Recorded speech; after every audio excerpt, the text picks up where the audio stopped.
So hello guys, welcome back to the another video. In today's video I'm going to discuss whether it will be worth studying in UK in 2023 or not.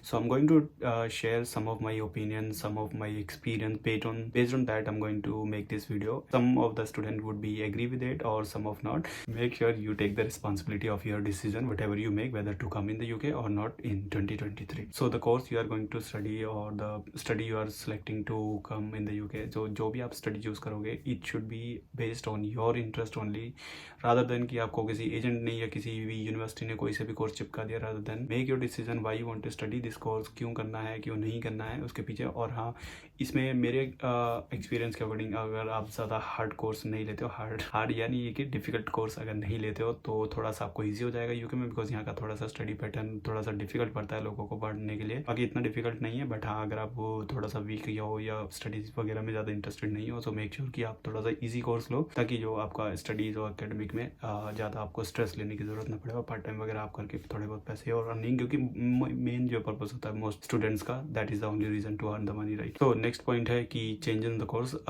In case like आपने जैसे computer science या IT background से undergrad किए तो, और अगर आप किसी बिजनेस या किसी मैनेजमेंट कोर्स में जाना चाहते हो तो आप कर सकते हो. It's not a difficult task, but you have to provide the some kind of the proof और एविडेंस की why you are interested in this course rather than आपने जो अंडरग्रेड में किया था और अभी आप जो मास्टर में करना चाह रहे हो.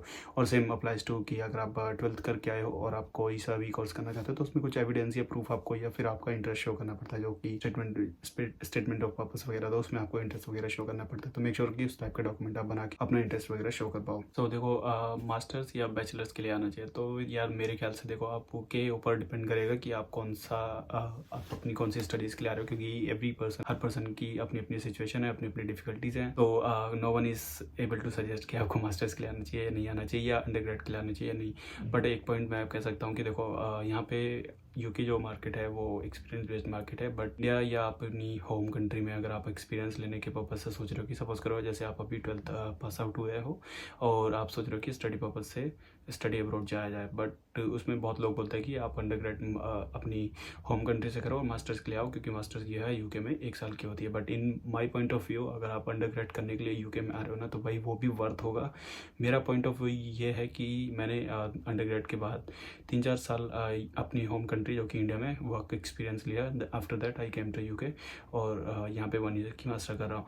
बट द सेम एक्सपीरियंस अगर मेरा यहाँ पे होता यूके में, नॉट इवन अंडरग्रेड का भी अगर मेरा 3 साल का यहाँ पे एक्सपीरियंस होता, आई नो कि यहाँ पे एजुकेशन महंगा है, नो डाउट उसमें कि महंगा नहीं है, महंगा है, I agree.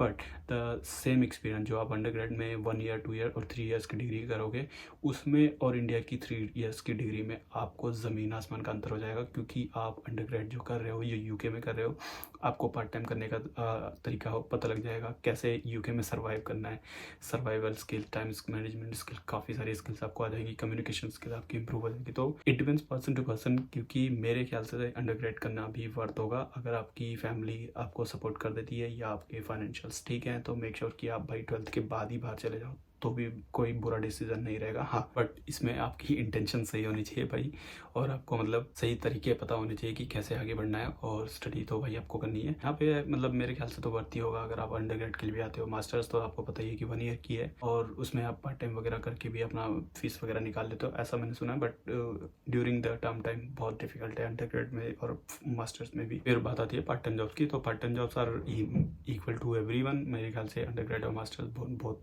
Students are same, क्योंकि जो 20 आवर्स वर्क अलाउड होते हैं, जो हॉलीडेज़ वगैरह होती है वो सभी के लिए सेम होती है मेरे ख्याल से अंडरग्रेड और मास्टर्स के लिए. यूनिवर्सिटी पे डिपेंड करता है वैसे तो मोस्टली. तो नेक्स्ट है कि यूनिवर्सिटी कौन सी है. तो देखो मेरे ख्याल से तो यूनिवर्सिटी सारी अच्छी है यूके में, बट जो आपको यूनिवर्सिटी अच्छी से अच्छी स्कॉलरशिप दे और जिसकी रैंक वगैरह थोड़ी बहुत ठीक हो, तो भाई उसी कोई सी भी यूनिवर्सिटी कंसिडर करो. उस एरिया में पार्ट टाइम जॉब्स वगैरह, कितनी पॉपुलेशन है, कितना वहाँ पे कम्यूट का है, और हाई स्ट्रीट पे कितनी मतलब पॉपुलेशन वगैरह कितनी है, और नियर बाय ग्रोसरी स्टोर्स वगैरह सारी कुछ देख लो. अगर ठीक लगता है एरिया आपको तो डेफिनेटली कंसिडर कर लो, मतलब ऑब्वियसली उसको कंसिडर कर सकते हो भाई. नेक्स्ट है कि स्कॉलरशिप, अगर आपको कोई सपोज करो 2 या 3 यूनिवर्सिटी से आपको ऑफर लेटर आ गया, ठीक है, और कौन सी यूनिवर्सिटी आपको कंसिडर करनी चाहिए. तो इन माई पॉइंट ऑफ व्यू आपको जौन सी मतलब जिस यूनिवर्सिटी से ज़्यादा मैक्सिमम स्कॉलरशिप मिल रही है, प्लस में जिसकी रैंकिंग ज़्यादा हो, तो उस यूनिवर्सिटी को आप कंसिडर कर सकते हो। क्योंकि ऐसे भी मेरे पास काफ़ी सारे डीएम आते हैं कि भाई ये मतलब 5-6 यूनिवर्सिटी से उनको ऑफर लेटर आ गया, तो दे आर कन्फ्यूज कि which university they are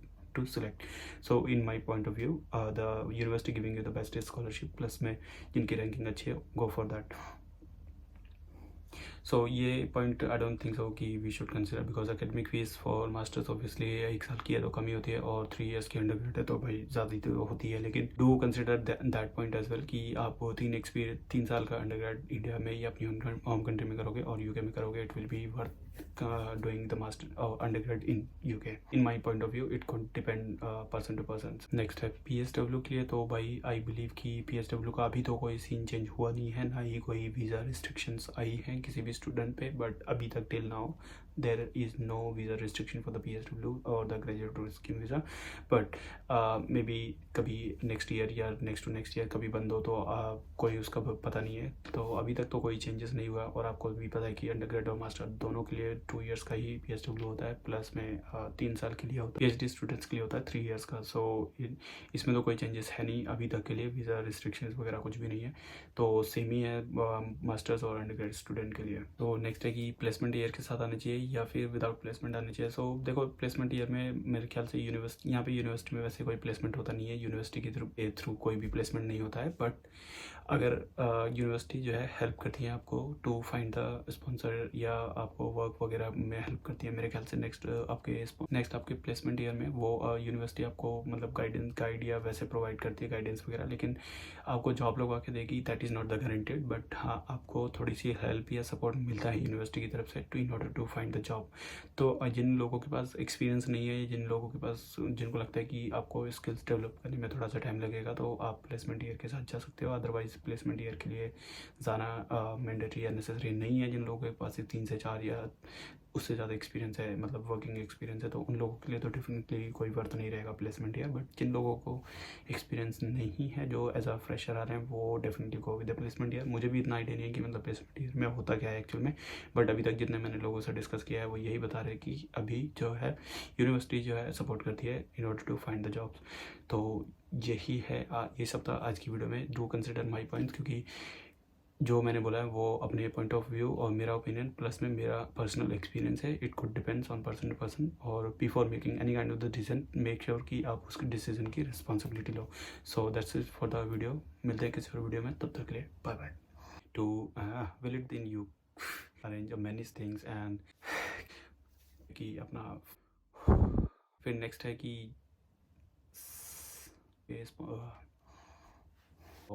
higher education for of the visa restriction or many visa Trying to put my dick in the mouth, I let her. Bring it, baby.